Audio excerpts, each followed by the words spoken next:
Hey YouTube, Slingblade98 here. Sorry that you guys too must bear the extremum of technological failure, as once again my computer has ceased to operate and my account has become inaccessible to me, as I have been locked out of my account. I forgot my password after I changed it, as I do periodically. What are you going to do? Those hackers. When you first change it, then you're more likely to forget it, obviously.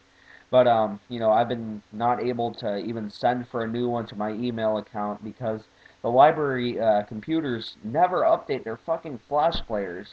I type my email address in, or I type slingblade98 and the user account thing, but then when I go to do the verification code, the box isn't there. There's all these stupid problems wrong over here in California that you'd think would be so easy to fix. Overcrowded classrooms, potholes in the road, overly slow library computer servers. Some people have important things to do. A lot of times I go there to do more than just dick around and listen to music. And with over $1 trillion in taxpayer money being leached to these magnificently proportioned bailout plans, you think being the fact that we are the largest population state in the entire country, over 35 million people at the census 9 years ago, and people have been breeding, so it's probably on the higher end of the 30 million range. You think that Obama, I'm not blaming Obama, by the way, I like the guy, I think he's trying his best, but you think that instead of giving it back to these CEOs, you think we could see some of this go to the states, to the school systems, with all this money that they're rallying together. The fact that they're putting it back into the hands of guys like Bernie Madoff and Citibank, it's really dumb. It's like it kind of reminds me of a poor way of trying to help a criminal recover. Obviously you give the guy therapy, you don't give an arsonist gasoline and matches. Where the hell do you think that's going to lead? There's no legislation to say they have to pay people. They're pretty much beating a dead horse and pouring money into people who are just going to sit on it and spend it on themselves. It's just so sad and so stupid that there's such better investments for these large quantities of money. As I said, I believe over $1 trillion in bailout money, since there's the $787 billion bailout plan, and then there's the one that has everyone ranting about the earmarks, which I think is in the upper 400 billion range. So there's well over $1 trillion that have been ascertained by the government for various purposes. I think that there's a lot better investments. I think if they're having all these problems with the school systems, put it into the fucking school systems. If kids are the future, then why are you putting it into these old bastards who are so selfish they're just going to be dead by the time any of us actually get out there into the world? I think personally that they're fucking up America, to be honest with you. Anyways, I didn't come on here intending this to be a political rant, but portion of it is, I guess.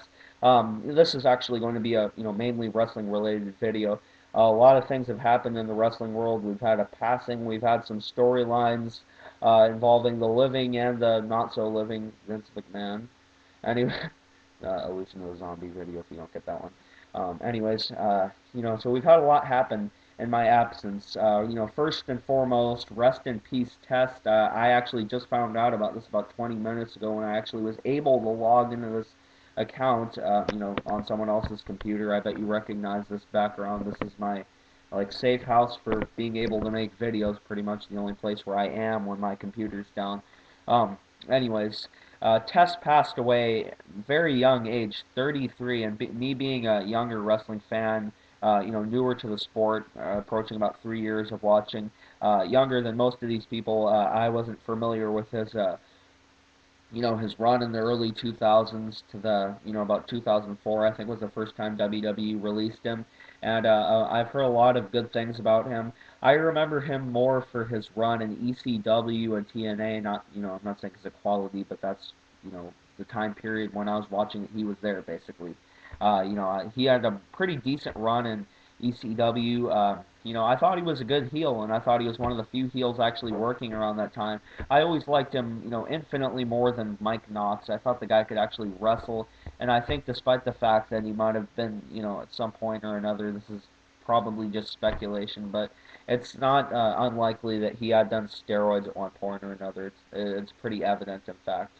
And hopefully this will be a lesson to other wrestlers not to go down that road and never to take a shortcut just to stay on top.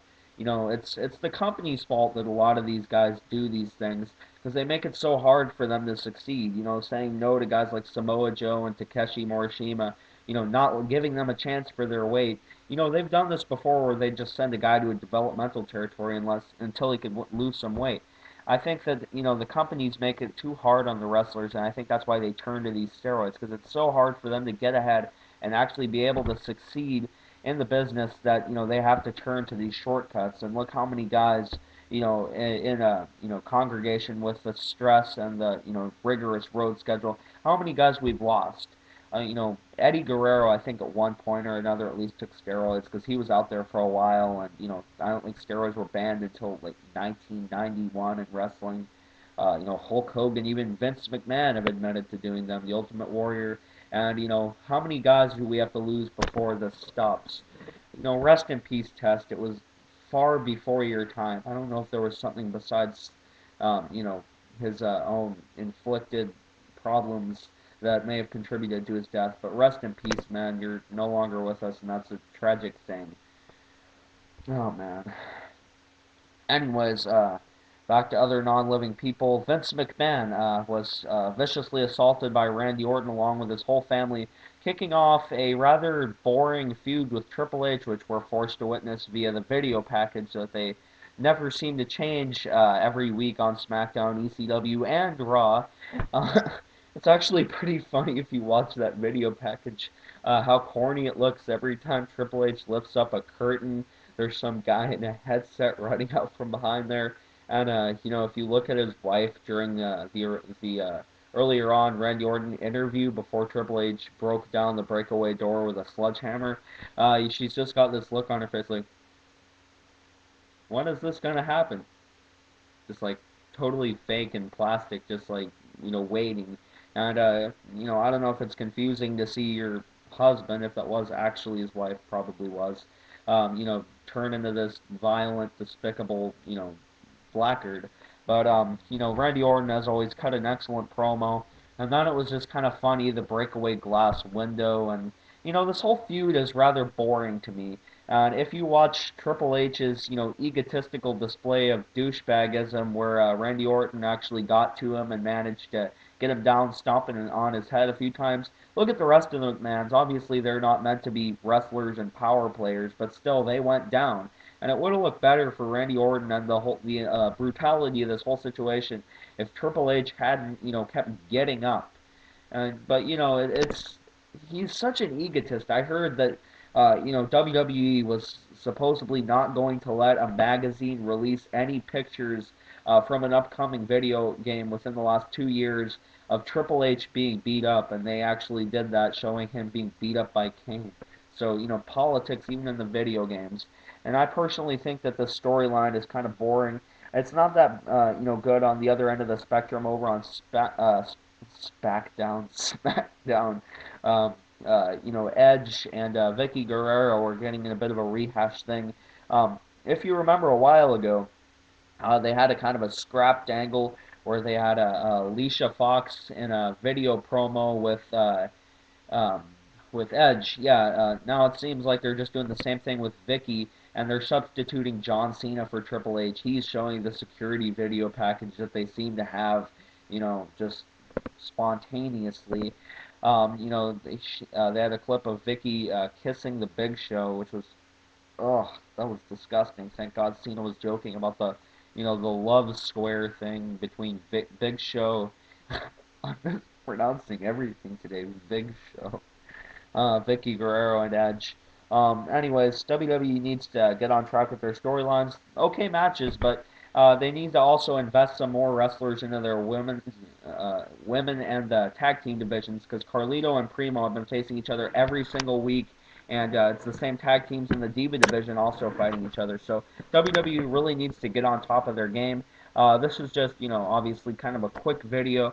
I'm probably going to make another one after this just to go more into detail on other things and maybe, delve more deeply into the topics I have covered in this video. Thank you very much for watching, and, as always, sorry I can't make videos as much as I want to. Peace out, rest in peace, Test, and the rest of you, hope you have a good night.